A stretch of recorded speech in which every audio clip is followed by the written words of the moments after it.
మనతో. స్టాఫ్ ని కూలీలు అంటారంట. అదే నాటకాలు ఎక్కువైనా మాట్లాడేటోళ్ళే కూలీలు అంటారు, లేబర్ అంటారు. చూస్తారు. లేబర్ లా చూడడం కాదు, మనది ఎట్లా అంటే మంత్లీ శాలరీ ఉంటది.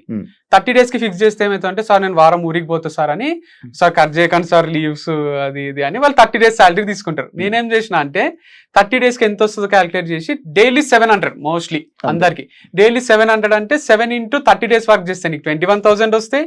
లేదు నువ్వు 1 week లీవ్ తీసుకుంటా నాకు ఫంక్షన్ ఉంది అని పోయినావు అనుకో, ఆ 7 into 7 4,900 కట్ చేసి ఇస్తాం.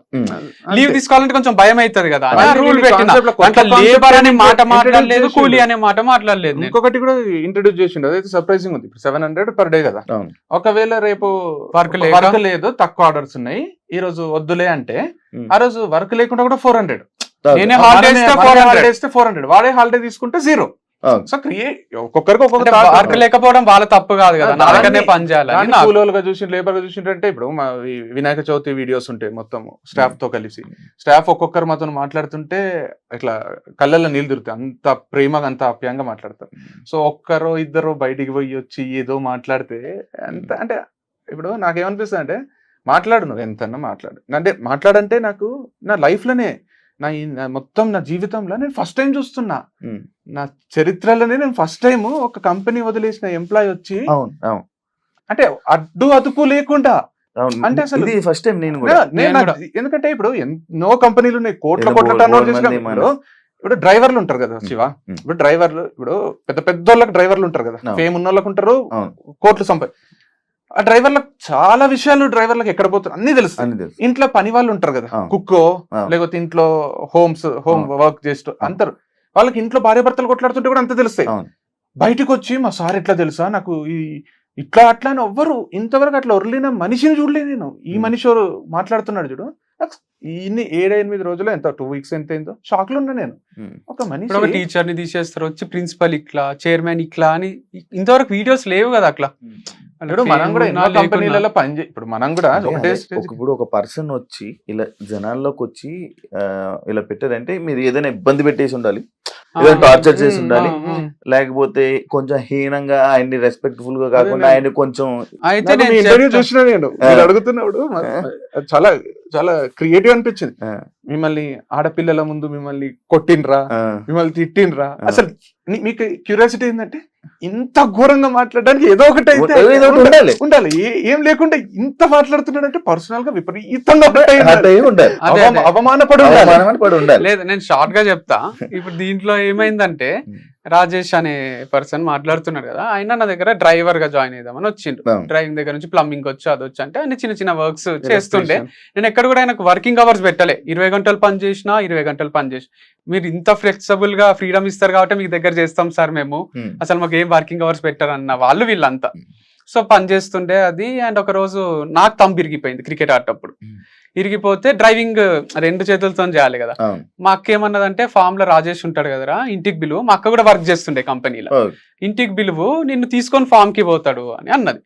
అంటే ఇక డ్రైవర్ గా పెట్టుకున్నాను, అంత చీప్ గా చూడలేను, ఇక రా తీసుకపో అని ఇక ఒక చేతితో నడుపుకుంటా పోతలే అంటే ఆయనకు 30,000, వాళ్ళ అమ్మ నాన్నకు 30,000, 60,000, వాళ్ళకి రెంట్ ఫ్రీ అన్ని ఇంత ఇస్తున్నావు కదా, కొంచెం యూజ్ చేసుకోవచ్చు కదా, వాడుకోవచ్చు కదా అన్నట్టు అన్నది.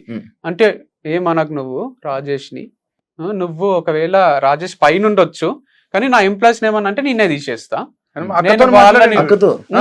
రాజేష్ ని దీపిక అని ఉంటుండే ఇంకొక ఆమె హెచ్ఆర్, ఇద్దరిని ఏమనరాదు, నువ్వు ఏమన్నా అనాల్సి వస్తే నాకు చెప్తే నేనంట, మీరంతా సేమ్ లెవెలే, నువ్వేదో పైనున్నా అని నువ్వు అట్లా చేయరాదు, రాజేష్ దీపిక అందరూ ఒకటే. అది ఎందుకు వచ్చిందంటే మా రిలేటివ్స్ లో దాంట్లో డ్రైవర్ ని కింద కూర్చో, వానికి ఆ ప్లేట్లో పెట్టి సర్ది కూరలు వేయడము, ఇవన్నీ చూసి చూసి నాకు అట్లా ట్రీట్ చేయరాదు, వాళ్ళని ప్రేమగా ట్రీట్ చేస్తే మనతోనే ఉంటారు. అందుకే రాజేష్ కూడా చెప్తాడు, స్టార్ బక్స్ పోతే కూడా మా సార్ ఆయనతోనే పిలుచుకపోతాడు. స్టార్ బక్స్ అంటే మస్తు అవుతుంది ఆ బిల్లు. అట్లా రెస్టారెంట్లు అన్ని తిప్పి నా ఇంట్లో తిన్నాడు, అంతా అయింది. వాళ్ళ ఇంట్లో నేను 1-2 సార్లు తిన్నా, ఇంత డౌన్ టు అర్తున్నారు ఏం సార్ అని మస్తు పొగిడిండు. సో అదంతా జరిగింది, అంత ప్రేమగా చూసుకుంటుంటే.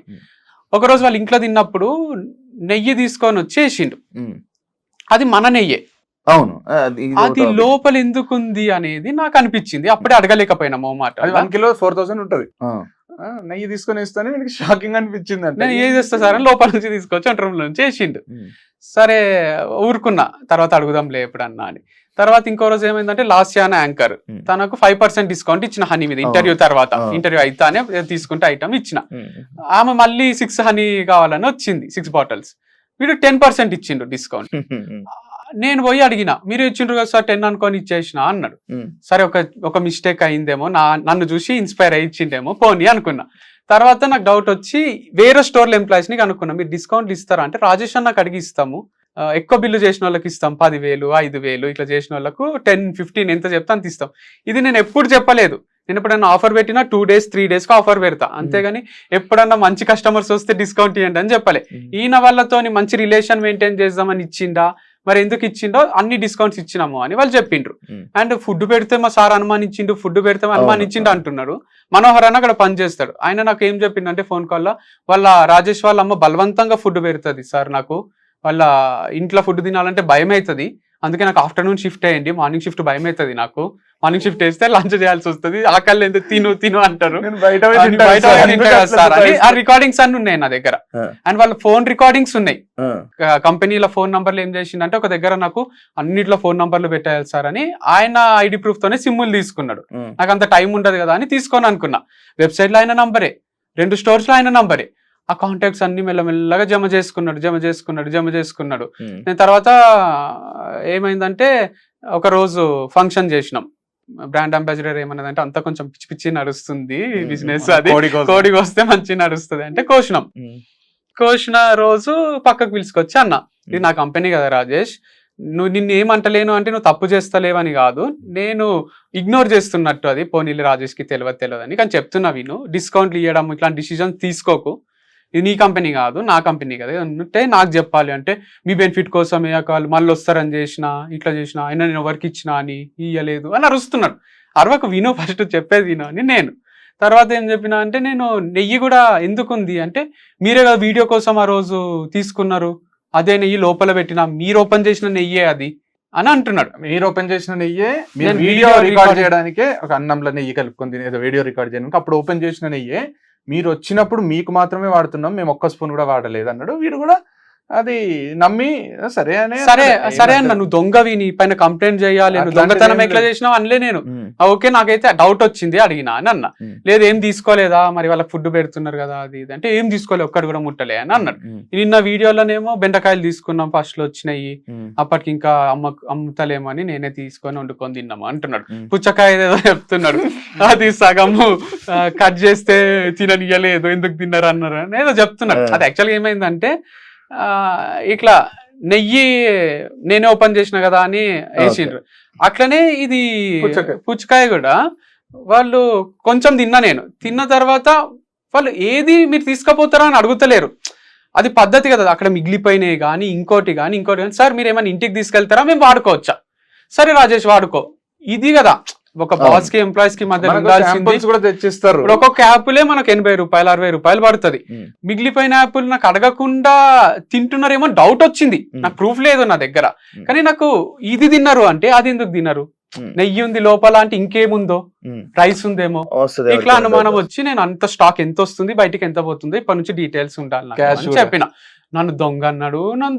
నేను దొంగ అనలే, మా అమ్మగారు హర్ట్ అయ్యిండ్రు, మమ్మల్ని అనేసిండ్రు, అయినా మీరు ఇదే బిజినెస్ ఉంది అనుకో, ఆ రోజే ఇదే బిజినెస్ అనుకుంటున్నా, నాకు వేరే బిజినెస్ ఉంది, ఫ్రెండ్స్ కి వేరే బిజినెస్ పెట్టించిన నేను, అది చూసుకుంటా, నేను ఏమనుకుంటున్నారో ఈ రోజే మానేస్తా, మీరు ఇచ్చే డబ్బులు ఖర్చులకు కూడా సరిపోవు, నేనేమన్నా అంటే క్యాష్ అంతా ఆయన దగ్గరనే ఉంటుండే 2 స్టోర్స్, బ్యాంక్ లో డిపాజిట్ చెయ్యు అనే రోజు మీ డబ్బులతోనే పెట్రోల్ వేపిస్తున్నా నేను, మీకు చెప్పలే అన్నాడు. సరే నా పని మీద తిరుగుతుంటావు కదా, ఏపిస్తేవి అనుకున్నా, కానీ అది ఎప్పుడు చెప్పిండు, క్యాష్ బ్యాంక్ లో డిపాజిట్ చెయ్యు అన్నప్పుడు చెప్పిండు. ఆ క్యాష్ తో నేను వేయించుకుంటున్నా సార్ అని ముందే చెప్పాలి కదా, సో అది ఇన్ఫర్మేషన్ లేదు నాకు. సరే పోనీ, ఇవన్నీ చిన్న ఇట్లా అయింది అట్లా అయింది, కానీ ఏం లేదు, ఇప్పటి నుంచి దీపిక అని ఒక అమ్మాయిని సారీ చెప్పలేదు అని నేను ఫైర్ చేసిన. తను ఏం చేసిందంటే హనీ ప్లేస్ లో గీ పంపించిండ్రు. రాజేష్ వచ్చి ఒక రోజు నాకు ఏం చెప్పిండంటే, తను ఫోన్ కాల్స్ ఎత్తదు సార్, ఒకసారి మీరు పోయి చెక్ చేయండి, ఫోన్లే లిఫ్ట్ చేయదు, తను హెచ్ఆర్ఏ ఫోన్లు లిఫ్ట్ చేస్తుంది అనమాట అన్ని కస్టమర్ కి, చెక్ చేయండి లిఫ్ట్ చేయదు అసలు, మీరు చూడండి అంటే. నేను పోయి అడిగిన, ఎందుకు లిఫ్ట్ చేస్తలేవు అంటే, నాకు వేరే పనులు ఉన్నాయి అంటే. నేను ఫస్ట్ డే ఏమని చెప్పి పెట్టుకున్నా, కాల్స్ కోసం పెట్టుకుంటే నేను ఫస్ట్ ప్రయారిటీ ఇది ఉండాలి, కానీ అది ఎట్లా చేస్తాను డిసప్పాయింట్ కాదు, కాల్స్ అక్కడ చుట్టుండే వర్కర్స్ వాళ్ళు విన్నారు.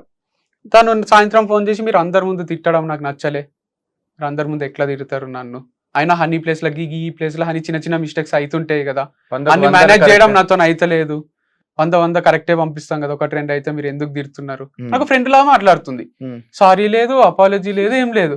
నీకు మేనేజ్ అయితే లేదు అంటే చెప్పు, మరి క్విట్ చేస్తావా అంటే అట్లా కాదు అది ఇది అంటే I want you to quit, hand over చేసి వెళ్ళిపో అని నేను. తను పిల్లోడు ఉన్నాడు, వాళ్ళ హస్బెండ్ అప్పుడే దుబాయ్ నుంచి వచ్చిండు, హ్యాండ్ ఓవర్ చేసి పోయింది. కొన్ని రోజులు మంచినే ఉంది, తర్వాత వచ్చి నేను చేస్తా అని అడుగుతుండే. తర్వాత ఒక రోజు వాళ్ళ హస్బెండ్ మెసేజ్ చేసిండు నాకు, ఏమని చేసిండు అంటే, రాజేష్ అంటున్నాడు కదా ఆమె డిప్రెషన్ లోనే ఉంది, ఇంకా బయటికి వంశీ సార్ తీసేసిండు, డిప్రెషన్ లకు పోయింది అంటున్నాడు, చిన్న తప్పులకు తీసేస్తాడు. అది ఆయన హస్బెండ్ ఏం చేసిండు, మెసేజ్ యాక్చువల్ ఆ పిల్ల మా స్టూడెంటేనంట, నాకు తర్వాత తెలిసింది ఎంవిఎస్ఆర్ కాలేజ్ లో. మంచి మాకు, హలో వంశీ అన్న, this is Sai Kiran, husband of Deepika, your former employee. Actually, I forced her to resign and so that I can take her with me. But unfortunately, her visa was not processed. She is still in India and regretting quitting her job. Is there any chance can you take her back if possible? Thanks. అంటే నేను తీసేసిన, అంటే నేనే తీసేసినేమో, కానీ ఆ పిల్లకే husband పిల్లనో చూసుకోవాలి అనే దాంట్లో సరే నాన్నోడితోనే తీసేపి స్టార్ట్ చేసిండ్రా, మరి వాళ్ళకి క్విట్ చేయాలని ఆలోచన ఉంది, బయటికేమో నేను తీసేసేటట్టు అయిపోయింది. ఇది మళ్ళీ రాజేష్ చెప్పడం వల్ల తీసేసిండు. మళ్ళీ రాజేష్ ఫోన్ ఎత్తుతలేదు, చూడండి సార్ ఆమెకు సరిగ్గా పని చేయడం లేదు, పాజిటివ్ ఇంప్రెషన్ ఉన్న రాజేషే చెప్పి తీసేపిచ్చి ఇప్పుడు ఇంటర్వ్యూకి వచ్చి ఎంప్లాయీస్ ని తీసేస్తాడు, వీళ్ళని తీసేస్తాడు అంటే అది చాలా షాకింగ్ గా. భరత్ అని ఒక అతను ఉండే, ఆయన ఏం చేసిండంటే నా దగ్గరకు వచ్చి ఫస్ట్ దీపిక అనే తీసుకొచ్చింది, నేను అగ్రికల్చర్ చేస్తా, మీ ఫామ్ లో పండిస్తా అంటే 3 acres అది నువ్వు పండించేంత ఉండదు, ఒక పర్సన్ ఉంటాడు, వీళ్ళని పెట్టి వర్కర్స్ ని చేపియడమే ఉంటది, వద్దులే నీకు సెట్ కాదు, నువ్వు యుఎస్ఓ యూకేనో పోతా అని అంటుండే అనమాట. వద్దని చెప్పిన. అయితే కూడా ఒక రోజు బలవంతంగా వచ్చి ఉన్నాడు, సార్ వచ్చింది సార్, పాపం సార్, ఛాన్స్ ఇద్దాం సార్, అది సార్ ఇది సార్ అని దీపిక అంటే సరిగా పెట్టుకోండి అని అన్న. ఆయన ఉన్నాడు, ఉండి కొన్ని రోజులు పనిచేసిండు. తర్వాత ఒక నా దగ్గరకు వచ్చి, నేను వీడియోస్ చేస్తా సార్ మీలాగానే మీ ఫామ్ లోనే అని అన్నాడు. నేను ఇంత వంశీ ఫార్మ్స్ అని పెట్టుకొని ఇండిపెండెంట్ గా ఒకటి చేద్దామంటే నాతో పాటు ఇంకొకరు వీడియోస్ చేసి ఇంకొక స్టూడెంట్ వస్తారు, ఇంకొకరు వస్తారు, ఇది ఒక గ్రూప్ ఫార్మింగ్ అవుతుంది అని, ఇది వంశీ ఫార్మ్స్ ఎందుకు అవుతుంది అని నాకు. నేనేమన్నా అంటే నువ్వు ఎక్కడన్నా ఫామ్ తీసుకొని అక్కడ చెయ్యు భరత్, ఇక్కడ వద్దులే అని అన్నా. తర్వాత నెక్స్ట్ డే వాళ్ళ 2 ఫ్రెండ్స్ ని తీసుకొచ్చిండంట. నాకు తర్వాత తెలిసింది ఆయననే డౌట్ఫుల్ ఉన్నా, నాకు ఆయననే తీసేయాలని ఉంది. ఇక ఫ్రెండ్స్ 3 కలిసి ఇక్కడ ఏం నేర్చుకుంటారు, ఏదో తెలుసుకుందామని వస్తున్నారు వాళ్ళు, 3 వద్దని చెప్పు రాజేష్ అని చెప్పిండు. వాళ్ళు వెళ్ళిపోయినాక భరత్ శాలరీ వేయండి అని అడిగిండు రాజేష్ కి మెసేజ్ లో. రిప్లై ఇవ్వలే చాలాసేపు చూసి, రిప్లై ఇస్తలేవు, ఏమనుకుంటున్నావు అని ఆడు మెసేజ్ చేసిండు భరత్. రాజేష్ దానికి నువ్వేమనుకుంటున్నావు నా గురించి తెలుసా, సకా మాట్లాడని రాజేష్. నీ దగ్గరకు వస్తా 10 మందిని తీసుకొని కొట్టుకుందాం అనే స్టేజ్ కి వచ్చింది అది. ఓవర్ రాజేష్ భరత్ ఎవరైతే కలిసి ఇంటర్వ్యూలు ఇస్తుండ్రో ఆ మెసేజెస్ అన్ని నాకు చూపించిండ్రు. నేను పోయి నువ్వు అట్లెందుకు మాట్లాడుతున్నావు, శాలరీ అడిగితే శాలరీ ఇచ్చేయాలి కానీ నువ్వు ఇట్లెందుకు చేస్తున్నావు రాజేష్, పొలైట్ గా ఉండాలి, మనము శాలరీ ఇచ్చి పంపించాలి, ఇవన్నీ ఎందుకు చేస్తున్నావు నేను చెప్పిన. లేదు సార్ వాడు పిల్ల బచ్చాగాళ్ళు వీళ్ళంతా అని రాజేష్. ఎవరిని ఎక్కడ పెట్టాలి అక్కడ పెట్టాలని రాజేష్. వీళ్ళే ఇప్పుడు కలిసిపోయినరు, ఇప్పుడు కలిసి వీడియోలు ముందు జరిగింది. ఫ్రెండ్స్ ఆర్గానిక్ ఫార్మింగ్ అని కూడా పెట్టుకున్నారు బయటికి పోయి. అయితే రాజేష్ వచ్చి చూపించడం, సార్ భరత్ పోయి ఫ్రెండ్స్ ఆర్గానిక్ ఫార్మింగ్ పెట్టుకున్నాడు, చూడండి సార్ ఏం చేస్తున్నారు మన ఎంప్లాయీస్ అని చూపిస్తున్నారు. మంచిగా అనిపిస్తుంది, రోజు ఒక వీడియో చేస్తున్నాడు, మంచి సరే చేసుకొని అనుకున్నా నేను. లేదు కదా, రాజేష్ బయటికి పోయి దివ్య ఆర్గానిక్స్ అని ఇంకొక కంపెనీ, అదే కాంటాక్ట్స్ అవన్నీ తీసుకున్నాడు అని చెప్పినా కదా. అదే ఎట్లా తెలిసిందంటే నాకు ప్రవీణ్ అని మన ఆటో డ్రైవర్, అందరు మీ కాంటాక్ట్స్ అందరికి మెసేజ్లు చేస్తున్నారు, సార్ మీకన్నా తక్కువ రేట్కి ఇస్తా, హోమ్ డెలివరీ చేస్తా అని. సో ఏవైతే కంపెనీలు అంటున్నాడో ఒక రోజు ఎగ్జైట్ అయ్యిండు, సార్ ఇంత మంచి కాంటాక్ట్స్ ఎట్లుంటాయి సార్ మీ దగ్గర, ఎట్లా మన అదృష్టం సార్ ఈ టెరా గ్రీన్స్ అనే కాంటాక్ట్ మనకు దొరకడం అని ఎగ్జైట్ అవుతున్నాడు. నాకు ఆయననే ఎగ్జైట్ అవుతున్నాను అన్నీ అర్థమవుతుంది. సో తర్వాత వాళ్ళ కంపెనీలు ఏవైతే అంటున్నాడో అక్కడ నుంచే తెప్పించిండు, డెలివరీలు చేయడం స్టార్ట్ చేసిండు జాబ్ వదిలేసిన తర్వాత.